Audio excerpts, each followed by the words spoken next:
സത്യത്തിൽ ഇതൊരു പുതിയ കാര്യമല്ല. ഞാനിപ്പോൾ താങ്കൾ ആമുഖമായി പറഞ്ഞ കാര്യങ്ങൾ ശ്രദ്ധിക്കുകയായിരുന്നു. കൊലപാതകത്തിനെതിരായി മനുഷ്യരെ കൊന്നു തള്ളുന്നതിന് ഒരു അഭിപ്രായം പറയാൻ കേരളത്തിലെ എല്ലാ മാധ്യമങ്ങളും ഒരുപോലെ തയ്യാറായിരുന്നെങ്കിൽ ഒരുപക്ഷെ കേരളത്തിലെ കൊലപാതകങ്ങൾ, രാഷ്ട്രീയ കൊലപാതകങ്ങൾ നമുക്ക് ഇല്ലാതാക്കാനോ വളരെ കുറച്ചു കൊണ്ടുവരാനോ സാധിക്കുമായിരുന്നു. നിർഭാഗ്യവശാൽ കേരളത്തിന്റെ ചരിത്രം അങ്ങനെയല്ല. ഏകപക്ഷീയമായി CPIM പ്രവർത്തകരെ കൊലയാളികളെന്ന് മുദ്രകുത്താൻ അങ്ങനെ ഒരു പൊതുബോധം സൃഷ്ടിക്കാൻ ആസൂത്രിതമായ ശ്രമം നടന്നിട്ടുണ്ട്. ആ ഒരു പൊതുബോധത്തിന്റെ മറവിലാണ് എണ്ണിയാലൊടുങ്ങാത്ത നരഹത്യകൾ നടന്നിട്ടുള്ളത്.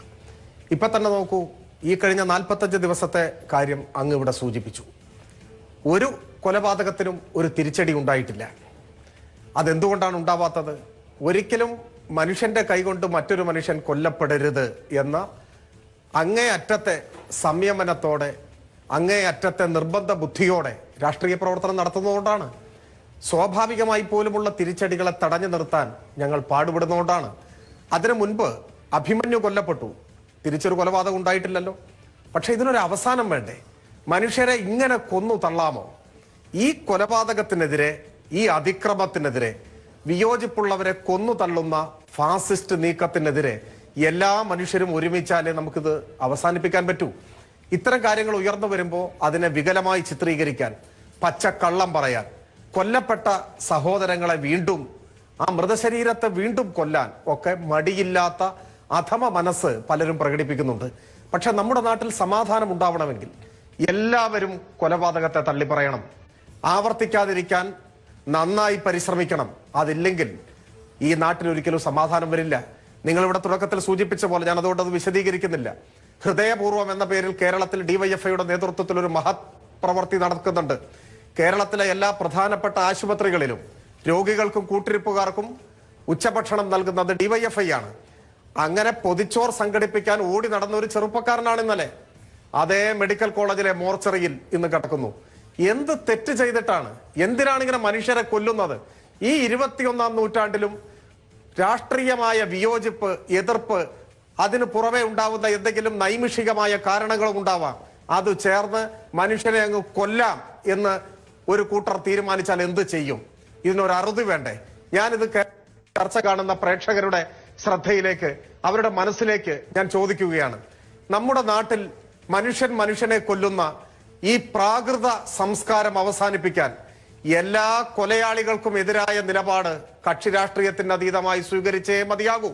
കൊലയാളികൾക്ക് വേണ്ടി വാദിക്കുന്ന ആ മൃഗീയത എന്ന് പറഞ്ഞാൽ മൃഗങ്ങൾ കേസ് കൊടുക്കും, ഈ തരത്തിലുള്ള മനുഷ്യവിരുദ്ധത നമുക്ക് അവസാനിപ്പിക്കാൻ പറ്റണം. കൊല്ലപ്പെടുന്നവന്റെ മുഖം നോക്കിയോ അവൻ പിടിച്ച കൊടിയുടെ നിറം നോക്കിയും മാത്രം പ്രതികരിക്കുന്ന സമീപനം അവസാനിപ്പിക്കണം. അതാണ് ഈ നാടിനെ ഇങ്ങനെ ഈ ഒരു സ്ഥിതിയിലേക്ക് എത്തിച്ചിട്ടുള്ളത്. ഇന്ന് തന്നെ നോക്കൂ, ഈ വാർത്തകൾ റിപ്പോർട്ട് ചെയ്ത് ഞാൻ ഇനി ഇപ്പോ അതെല്ലാം വിശദീകരിക്കും. അതുപോലെ തന്നെ കൊലയുടെ കണക്കിവിടെ പറഞ്ഞു, 27 കൊല. 27 അല്ലെന്നേ, കേരളത്തിൽ 100 കണക്കിന് കൊല നടന്നിട്ടുണ്ട്. മാസവും വർഷവും വെച്ച് കണക്കെടുക്കണ്ട. ഈ ഐക്യ കേരളത്തിന്റെ ചരിത്രത്തിൽ 600-ലധികം കമ്മ്യൂണിസ്റ്റുകാർ ഇവിടെ കൊന്നു തള്ളപ്പെട്ടിട്ടുണ്ട്. നിങ്ങളുടെ പാർട്ടിയാണ് കൂടുതൽ പേരെ കൊന്നത്, കോൺഗ്രസ്. നിങ്ങളാണ് കൂടുതൽ കേസുകളിൽ ശിക്ഷിക്കപ്പെട്ടത്, നിങ്ങളാണ് പ്രതികളായി വന്നിട്ടുള്ളത്. എന്നിട്ട് ഇവിടെ വന്നിട്ട് സമാധാനത്തെ കുറിച്ച് പ്രസംഗിക്കുന്നു. ക്ഷമിക്കണം, സമാധാനത്തെ കുറിച്ച് ഇതുവരെ പ്രസംഗിച്ചിട്ടില്ല, BJPക്ക് വേണ്ടി പ്രസംഗിക്കുന്നു. എങ്ങനെ ധൈര്യം വരുന്നു നിങ്ങൾക്ക് ഇങ്ങനെ പറയാൻ? ഇവിടെ അഭിമന്യു കേസിലെ പ്രതിയെ പിടിച്ചില്ല എന്ന്. അഭിമന്യു കേസിൽ ആകെ 16 പ്രതികളാണുള്ളത്. കുറ്റപത്രം കൃത്യമായി സമർപ്പിച്ചു, 14 പേരെയും പിടിച്ചു. അതിലെ ഒരു പ്രതിയെയാണ് അവസാനം പിടികിട്ടുന്നില്ല എന്ന വിമർശനം ഉയർന്നു വന്നത്. ചില കൊലക്കേസ് പ്രതികളെയെല്ലാം സംരക്ഷിക്കാനും ഒളിപ്പിക്കാനും രാജ്യാന്തര സഹായമുള്ള കൊലയാളി കൂട്ടങ്ങൾക്ക് സാധിച്ചേക്കും. അതുകൊണ്ട് കൊലയാളി വിശുദ്ധനാവുമോ? അങ്ങനെയാണോ പറയുന്നത്? സുകുമാരക്കുറുപ്പിനെ നിങ്ങളുടെ കാലം മുതൽ പിടിച്ചിക്കാൻ കഴിഞ്ഞിട്ടുണ്ടോ? മാറി മാറി വരുന്ന ഗവൺമെന്റുകൾക്ക് പിടിക്കാൻ കഴിഞ്ഞിട്ടുണ്ടോ? അതുകൊണ്ട് സുകുമാരക്കുറുപ്പ് നല്ല പ്രതിയായിട്ട് മാറുമോ? നിങ്ങൾ എന്തൊക്കെയാണ് ഇവിടെ വാദിക്കുന്നത്? ആ പ്രതികളെ ഒറ്റപ്പെടുത്താനും അവരുടെ രാഷ്ട്രീയം തുറന്നു കാണിക്കാനും അല്ലേ നമുക്ക് സാധിക്കേണ്ടത്? പാർട്ടി ഓഫീസുകൾ ആക്രമിച്ചതിനെ കുറിച്ച് പറഞ്ഞു, കോൺഗ്രസ് അങ്ങനെയൊന്നും ചെയ്യില്ല പോലും. പെരിയയിൽ, കല്ലിയോട്ടോ ഒക്കെ നിങ്ങൾ ആക്രമിച്ച പാർട്ടി ഓഫീസുകൾ ഇപ്പോഴും അതുപോലെയുണ്ട്. നിങ്ങൾ അഗ്നിക്കിരയാക്കിയ വീടുകൾ, അതിന്റെ അവശിഷ്ടങ്ങൾ ഇപ്പോഴും കാണാം. ഞങ്ങൾ ആ സമ്പ്രദായത്തിനെതിരാണ്. വെഞ്ഞാറമൂട്ടിൽ ഈ സംഭവം ഉണ്ടായപ്പോ അടക്കി നിർത്താനാവാത്ത രോഷം കൊണ്ട് കേരളത്തിൽ ചിലയിടങ്ങളിൽ നിങ്ങളുടെ ആഫീസുകൾക്ക് നേരെ ആക്രമണം ഉണ്ടായിട്ടുണ്ടെങ്കിൽ ഞാൻ അതിനെ തള്ളി പറയാണ് ചെയ്യുന്നത്. അത് നന്നായി എന്ന് പറയാനോ ന്യായീകരിക്കാനോ ഞാനില്ല. പക്ഷെ നിങ്ങൾ ഓർക്കണം, 50 ലക്ഷത്തിലധികം ചെറുപ്പക്കാർ അംഗങ്ങളായ ഡിവൈഎഫ്ഐ നിങ്ങളുടെ ആഫീസുകൾ തകർക്കണമെന്ന് തീരുമാനിച്ചാൽ കേരളത്തിൽ കോൺഗ്രസിന് ആഫീസ് ഉണ്ടാവില്ല. അങ്ങനെ തീരുമാനിച്ചിട്ടില്ല. പരമാവധി തടഞ്ഞു നിർത്തി. അപൂർവം ചിലയിടത്ത് എന്തെങ്കിലും ചില്ലറ നാശനഷ്ടമോ സംഭവം ഉണ്ടായിട്ടുണ്ടെങ്കിൽ ഉത്തരവാദിത്വത്തോടു കൂടി ഞാൻ പറയുന്നു, മുഴുവൻ ഞങ്ങൾ നന്നാക്കി തരാം. 2 ചെറുപ്പക്കാരുടെ ജീവൻ നിങ്ങൾ കൊടുക്കുവോ? നിങ്ങളുടെ ആഫീസിന്റെ ചില്ല് പൊട്ടി പോലും 2 ചെറുപ്പക്കാരെ വെട്ടിക്കൊന്നിട്ട് കൊടിമരത്തിന്റെ കണക്ക് പറയാൻ വന്നിരിക്കുന്നോ? ഞങ്ങൾ മാറ്റിത്തരാമെന്ന്. ഞങ്ങൾ മുഴുവൻ പുതുക്കി പണിത് തരാം. നിങ്ങൾ ആ ചെറുപ്പക്കാരുടെ ജീവൻ കൊടുക്ക്, ആ കുടുംബത്തിന്റെ കണ്ണീര് തുടക്കെ. നിങ്ങൾ ചെയ്യോ? സാധിക്കുമോ? മനുഷ്യ സാധ്യമാണോ? എന്നിട്ട് കൊടിയുടെ പടിയുടെ കണക്ക് പറയാൻ വന്നിരിക്കുന്നു. അതാ ഞാൻ പറഞ്ഞ് പെരിയയിലും കല്യോട്ടൊക്കെ പോയി നോക്ക്. പാർട്ടി ഓഫീസ് മാത്രമല്ല, പാവപ്പെട്ട കർഷക തൊഴിലാളികളുടെ വീടുകൾ ഉൾപ്പെടെ എത്ര എണ്ണം ആക്രമിച്ചു. ഇതൊന്നും ഉണ്ടാകാതിരിക്കുകയാണ് വേണ്ടത്. ഇന്നിപ്പോ ഇങ്ങനെ ഒന്നും ഉണ്ടായില്ലത്രേ. അതാണ് സങ്കടം. ചോദിക്കണം, എന്താണ് തകർക്കാത്തത്? ഞങ്ങൾ ഒന്നും തകർക്കരുത് എന്ന നിലപാടുള്ളവരാണ്. എവിടെയെങ്കിലും നിയന്ത്രണ വിധേയമല്ലാതെ വല്ലതും സംഭവിച്ചു പോയാൽ അത് ഉടനടി അവസാനിപ്പിക്കാനും നിർത്താനും ഇടപെടുന്നവരാണ്. അതേ നാണയത്തിൽ മറുപടി കൊടുക്കുന്നവരല്ല. എല്ലാം അതേ നാണയത്തിൽ കൊടുക്കാൻ നിന്ന വെഞ്ഞാറമൂട്ട് നിങ്ങളുടെ 2 ആള് വീടില്ലായിരുന്നോ? മനുഷ്യർ കൊല്ലാൻ തീരുമാനിച്ചു കഴിഞ്ഞാൽ ആർക്ക് തടയാൻ കഴിയും? സംസ്ഥാന സംവിധാനങ്ങൾക്ക് അതിന് സാധിക്കുമോ? തിരിച്ചടി ഉണ്ടാവരുത് എന്ന് വാശിയോടെ തീരുമാനിച്ചവരാണ് ഞങ്ങൾ. പാർട്ടിയുടെ സംസ്ഥാന സെക്രട്ടറി അങ്ങനെ പറഞ്ഞു. കൊലയ്ക്ക് പകരം കൊല, അങ്ങനെ ഒരു സമീപനം ഇല്ല. അത് കൃത്യമായിട്ട് പറഞ്ഞവരാണ് ഞങ്ങൾ. അങ്ങനെ പറയാൻ നിങ്ങൾക്ക് സാധിക്കുന്നില്ല. അതാണ് പ്രശ്നം. കൊലപാതകത്തെ തള്ളി പറയാൻ നിങ്ങൾക്ക് ആർജവം വരുന്നില്ല. ഈ ചർച്ചയിൽ ഇത്രയും ഇരിക്കുമ്പോഴും ഈ ചർച്ച കാണുന്നവരെന്താ കരുതുക? ഈ ചർച്ചയിൽ ശരിക്കും കോൺഗ്രസും ഞാനും തമ്മിൽ തർക്കം ഉണ്ടാവാൻ പാടില്ലല്ലോ. ഇവിടെ നമ്മൾ ചർച്ചയ്ക്ക് വെച്ച വിഷയം തൃശ്ശൂരിലെ കൊലപാതകമല്ലേ? സനൂപിന്റെ കൊലപാതകമല്ലേ? അതിലെ പ്രതികൾ BJP ബജ്രംഗ് ദൾ പ്രവർത്തകരല്ലേ? അവരുമായിട്ടല്ലേ ആശയ സമരം നടക്കേണ്ടത്? എങ്ങനെ കോൺഗ്രസുമായി ഇതിൽ തർക്കം വന്നു? BJP നേതാവ് കാര്യങ്ങൾ വേണ്ടത്ര പഠിച്ചിട്ടില്ല എന്ന് തോന്നുന്നു. അദ്ദേഹം പാർട്ടി യോഗം കഴിഞ്ഞ് നേരിട്ട് വരികയാണെന്ന് കരുതുന്നു എന്ന് പറഞ്ഞിട്ട് ആ ഭാഗം വാദിക്കാൻ യാതൊരു മനസാക്ഷി കുത്തുമില്ലാതെ, മനുഷ്യത്വവുമില്ലാതെ കോൺഗ്രസിന്റെ കൊടി സ്റ്റുഡിയോയുടെ പുറത്ത് വെച്ച് കാവിക്കൊടി എടുത്ത് പിടിച്ചത് കൊണ്ടല്ലേ കോൺഗ്രസും ഞാനും തമ്മിൽ ഇതിൽ തർക്കം വന്നത്? ഇനി ആ തർക്കം അങ്ങനെ തന്നെ പോട്ടെ, അതിൽ സാരമില്ല. പക്ഷെ ഞാനിവിടെ പറയുന്നത് ഇതാണ്, ഈ കൊലപാതക രാഷ്ട്രീയം അവസാനിക്കണം. രാഷ്ട്രീയമായ വിരോധം, എതിർപ്പ് കൊന്നു തീർക്കുന്നതിലേക്ക് നയിക്കാൻ പാടില്ല. ഒരു സംഭവം ഉണ്ടായാൽ എല്ലാവരും അതിനെ തള്ളിപ്പറയണം. നിങ്ങൾ ഷുഹൈബ് വാദമൊക്കെ പറഞ്ഞു. കോൺഗ്രസ് നേതാവ് നിങ്ങളുടെ സഹപ്രവർത്തകർ നിയമസഭാംഗങ്ങളോട് ചോദിക്ക്. അന്ന് നിയമസഭയിൽ ഞാൻ അതിൽ സംസാരിച്ചിട്ടുണ്ട്. നിങ്ങളുടെ പോലെ നെറികേടല്ല ഞാൻ പറഞ്ഞത്. കോൺഗ്രസിന്റെ MLA മാർ എന്റെ അടുത്ത് വന്ന് എന്നെ അഭിനന്ദിച്ചിട്ടുണ്ട്. നിങ്ങൾ ഈ വാക്ക് പറഞ്ഞല്ലോ, ഇതൊരു പുതിയ തുടക്കമാവട്ടെ എന്ന് പറഞ്ഞിട്ടുണ്ട്. മനുഷ്യന്റെ ജീവൻ പോകുമ്പോ മനസ്സിന്റെ ഉള്ളിൽ ഒരു വേദന പൊടിയണമെന്നേ. അത് മനുഷ്യത്വം എന്ന് പറയുന്ന ഒരു സാധനം വേണം, മനസ്സിലായോ? കതറിട്ടിട്ട് ഗാന്ധിജിയെ കളിയാക്കിയാൽ അത് പറ്റില്ല, അതുണ്ടാവില്ല. കൊല്ലപ്പെടുന്ന കമ്മ്യൂണിസ്റ്റുകാരനാണെങ്കിൽ പടക്കം പൊട്ടിക്കാൻ തോന്നും, ആഹ്ലാദിക്കാൻ തോന്നും. ആ മനസ്സ് പണ്ട് RSSനായിരുന്നു. ഇന്ന് ആ മനസ്സുമായി ചേർന്ന് നിൽക്കുകയാണ്. ഇത് RSSും കോൺഗ്രസും തമ്മിലുള്ള ഒരു അന്തർധാരയുടെ ഭാഗമാണ്. അന്തർധാരയൊന്നുമല്ല, ബാഹ്യധാര തന്നെ. തൃശൂർ ജില്ലയിൽ തന്നെ കാഞ്ഞാണിയിൽ കുറച്ചു മുമ്പ് ഒരു കോൺഗ്രസുകാരൻ കൊല്ലപ്പെട്ടു. എനിക്ക് തോന്നുന്നു അദ്ദേഹത്തിന്റെ പേര് സുരേഷ് എന്നാണ്. ലോട്ടറി കച്ചവടം നടത്തുന്ന ഒരു പാവം. അദ്ദേഹത്തെ അടിച്ചു കൊന്നത് RSS ആയിരുന്നു. പ്രതികളൊക്കെ RSS. ഓരോ നേതാവിന്റെ നാവ് പൊങ്ങിയിട്ടില്ല RSSനെതിരെ വിമർശിക്കാൻ. ഞങ്ങളുടെ പ്രവർത്തകരെ, ഞങ്ങളെ RSS കൊന്നാൽ നിങ്ങൾക്ക് എന്താ എന്ന മനോഭാവമായിരുന്നു. ഇതാണ് നിൽക്കുന്നത്. ഇന്ത്യ മുഴുവൻ CBIയെ തള്ളിപ്പറയുമ്പോൾ ഇവിടെ സ്റ്റുഡിയോയിൽ വന്ന് CBIക്ക് വേണ്ടി വാദിക്കും. ഒരു മടിയുണ്ടാവില്ല അതിന്. ഈ ഇരട്ടത്താപ്പും അവസരവാദവും അധികാരാസക്തിയും കൊലപാതക രാഷ്ട്രീയവും ഒന്നു ചേർന്ന ദുരന്തമാണ് ഇന്ന് കേരളത്തിലുള്ളത്. ഇത് കേരളത്തിന് അപകടമാണ്. ഞങ്ങൾ വീണ്ടും വീണ്ടും പറയുന്നു, ഞങ്ങളുടെ ഓരോ സഖാക്കളായി മരിച്ചു വീണു ആ ചോര മാറാത്ത തെരുവിൽ നിന്ന് ഞങ്ങൾ പറയുന്നു, ഇത് അപകടമാണ്. ഇത് അവസാനിക്കണം. മനുഷ്യൻ മനുഷ്യനെ കൊല്ലുന്നോ നിർത്തണം. ഇത് ആധുനിക കാലമാണ്. ആശയങ്ങൾ തമ്മിൽ ഏറ്റുമുട്ടണം. മനുഷ്യത്വത്തിന് വില കൽപ്പിക്കുന്ന രാഷ്ട്രീയ പ്രത്യയശാസ്ത്രമായി കാലഹരണപ്പെട്ട പ്രത്യയശാസ്ത്രങ്ങൾ പുതുക്കണം. ഇതാണ് പറയുന്നത്. നിങ്ങൾ എന്നെ എന്തിന്റെ പേരിലാണ് കുറ്റപ്പെടുത്തുക? നിങ്ങൾ എന്നിട്ട് വധശ്രമങ്ങളൊക്കെ കുറച്ച് കൂടുതൽ പറ, ഞാൻ പറയാം, ബാക്കി പറയാം. ശരി, ഞാൻ ഒരു ഇടവേളയിൽ കൂടി പോകും. ഒരു ചെറുപ്പക്കാരൻ നമ്മുടെ നാട്ടിൽ കൊല്ലപ്പെട്ടിരിക്കുന്നു.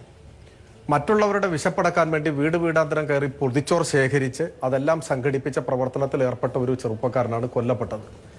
ചോരയിൽ കുളിച്ച് 26-കാരനായ അകാലത്തിൽ മാതാപിതാക്കളെ നഷ്ടപ്പെട്ട ആ ചെറുപ്പക്കാരന്റെ മൃതശരീരം മണ്ണിലേക്ക് എടുക്കുന്നതിന് മുൻപ് ഈ ചർച്ചയിൽ വന്നിട്ട് കോൺഗ്രസിന്റെ നേതാവ് പറഞ്ഞെന്തൊക്കെയാണ്?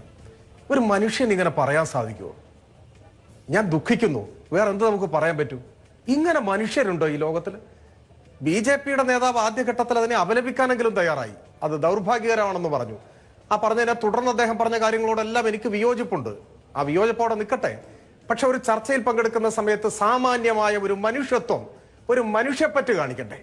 ഇവിടുത്തെ സംഭവത്തിൽ, ഇന്നുണ്ടായ സംഭവത്തിൽ കോൺഗ്രസിനെ അല്ലല്ലോ നമ്മൾ പ്രതി ആയിട്ട് ചേർത്ത് നമ്മൾ വിമർശനം ഉന്നയിച്ചത്. പക്ഷെ അദ്ദേഹത്തിന്റെ അത്യുത്സാഹം കണ്ടോ? അദ്ദേഹം പറഞ്ഞ വാചകം അവതാരകൻ ശ്രദ്ധിച്ചിട്ടുണ്ടാവും. അദ്ദേഹം പറഞ്ഞത് BJP-യുടെ നേതാവ് വിഷയം വേണ്ടത്ര പഠിച്ചിട്ടില്ല, അദ്ദേഹം ഏതൊരു യോഗത്തിൽ നിന്ന് വേഗം വന്നതാണെന്ന് തോന്നുന്നു, അതുകൊണ്ട് ഞാൻ ആ ഭാഗം വാദിച്ചോളാം എന്ന അർത്ഥത്തിലാണ്. അല്ലേ? ഞാൻ ആ ഭാഗം വാദിച്ചോളാം എന്ന് പറഞ്ഞില്ല, വാദിച്ചു. BJP നേതാവ് കാര്യങ്ങൾ വേണ്ടത്ര പഠിച്ചില്ല എന്ന് പറഞ്ഞിട്ടാണ് വാദം ആരംഭിക്കുന്നത്. BJP നേതാവിനെ ഏതായാലും ആശ്വസിക്കാം, കാശ് കൊടുക്കാതെ ചാനലിൽ വാദിക്കാൻ ഒരു വക്കീലിനെ കിട്ടിയിരിക്കുന്നു. എത്ര വീറോടെ വാശിയോടെയാണ് ഇത്! ഏതായാലും ഒരർത്ഥത്തിൽ നന്നായി. കേരളത്തിലെ ജനങ്ങൾക്ക് കുറേയേറെ കാര്യങ്ങൾ മനസ്സിലാക്കാൻ, വ്യക്തമാക്കാൻ, വ്യക്തത വരാൻ ഇത് നന്നായി. എന്നിട്ട് അദ്ദേഹം ഇന്ന് നടന്ന ഈ സംഭവത്തെക്കുറിച്ച് ആദ്യ ഭാഗത്ത് ഒരു അക്ഷരം മിണ്ടാതെ ഒരു ചെറുപ്പക്കാരന്റെ മൃതശരീരത്തിന്റെ ചൂട് മാറുന്നതിന് മുൻപ് നടന്ന കൊലപാതകങ്ങളെ മുഴുവൻ വെള്ളം പൂശുന്നു. വെഞ്ഞാറമൂട് പൊളിഞ്ഞു പോലും. കോടതി വിധി ഒക്കെ വന്നോ? ഞാൻ അറിഞ്ഞിട്ടില്ല. അതിലെ കൃത്യം നിർവഹിച്ച പ്രതികളെല്ലാം പിടിയിലായി. അവർ ഇരുമ്പഴികൾക്കകത്താണ്, ജയിലിലടക്കപ്പെട്ടു. കേസ് അന്വേഷണം മുൻപോട്ട് പോകുന്നു. അതിന്റെ ഗൂഢാലോചനയിലേക്ക്, പ്രതികളെ സംരക്ഷിക്കുന്ന, പിൻബലം നൽകുന്ന നേതാക്കന്മാരിലേക്ക് അന്വേഷണം എത്തും. ഒരു സംശയവും വേണ്ട. ഞങ്ങൾക്ക് അന്വേഷണത്തെ വിശ്വാസമുണ്ട്. പിന്നെ എവിടെയാണ് പൊളിഞ്ഞു പാളീസായി എന്നൊക്കെ പറയുന്നത്? ഒരു കൊലക്കേസിനെ കുറിച്ചാണ് പറയുന്നതേ. പൊളിഞ്ഞു പാളീസായി. എന്താണ് പൊളിഞ്ഞത്? എന്താണ് പാളീസായത്? രണ്ട് ചെറുപ്പക്കാരുടെ ജീവനോ? ഒരു ചർച്ചയിൽ വന്നിട്ട് വായിൽ തോന്നുന്നു വിളിച്ചു പറയേ. സാമാന്യമായിട്ട് മനുഷ്യർ എന്ന നിലയിലുള്ള ഒരു മര്യാദ പാലിക്കണ്ടേ ഇത്തരം വിഷയങ്ങൾ ചർച്ച ചെയ്യുന്ന സമയത്ത്?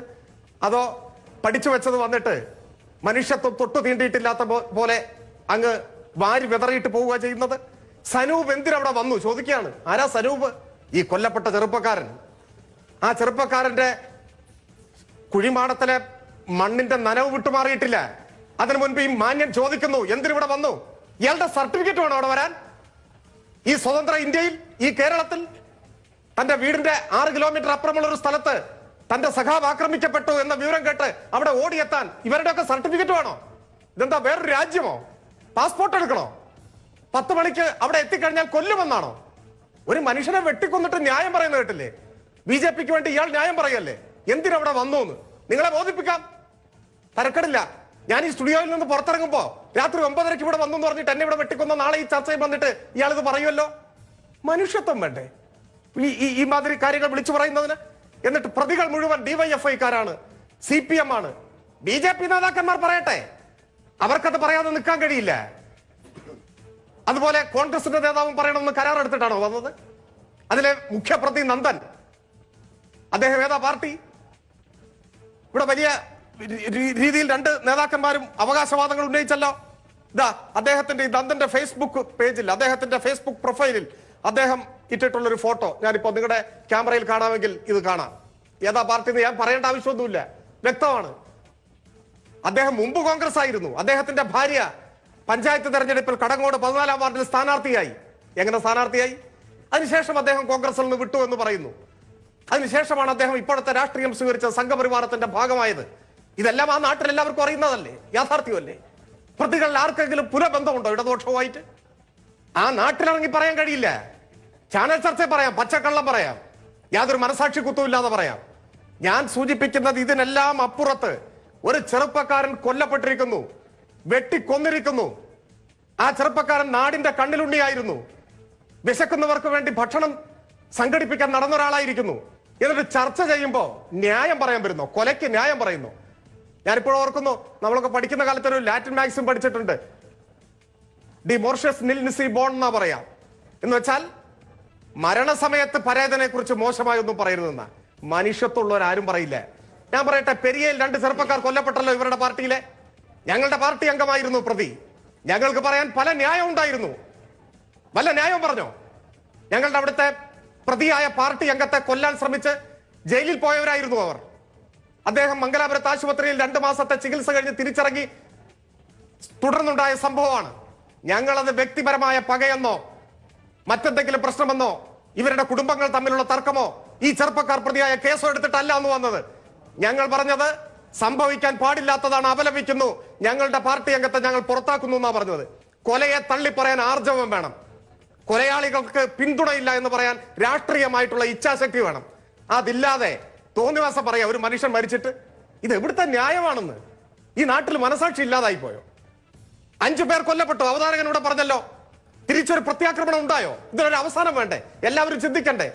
പണ്ട് നെൽസൺ മണ്ടേല പ്രസംഗിച്ചിട്ടുണ്ട്, ഞങ്ങൾ ആഫ്രിക്കൻ വംശജർക്ക് തല്ലു കൊള്ളാൻ മാത്രമേ അറിയുമായിരുന്നുള്ളൂ, കൊണ്ട് ഞങ്ങൾ കൊടുക്കാൻ പഠിച്ചിരിക്കുന്നു, ഇനി കൊടുക്കാതിരിക്കാനാവില്ല എന്നാ പറഞ്ഞത്. മർദ്ദനം ചെറുത്തുനിൽപ്പുകൾക്ക് പിറവിയേകും. നമ്മൾ എത്ര ആഗ്രഹിച്ചാലും ഒന്നിനു പുറകെ മറ്റൊന്നായിട്ട് ഇങ്ങനെ കൊല്ലപ്പെട്ടാൽ ആളുകൾ തിരിച്ചടിക്കില്ലേ? അത്തരമൊരു സ്ഥിതിയിലേക്ക് കേരളം പോണോ? ആരും കൊല്ലപ്പെടാത്ത ഒരു സാഹചര്യം ഉണ്ടാക്കണമെന്നല്ലേ എല്ലാവരും ആഗ്രഹിക്കുന്നത്? ചുരുങ്ങിയ പക്ഷം കൊലപാതകം നടന്ന ദിവസമെങ്കിലും കൊലയാളികളെ തള്ളിപ്പറയാനുള്ള ഒരു മനസാക്ഷി കാണിക്കുക. എന്താണ് ഈ ചർച്ചയിൽ ഞാൻ പറയേണ്ടത്? ശ്രീ ഷഫീർ,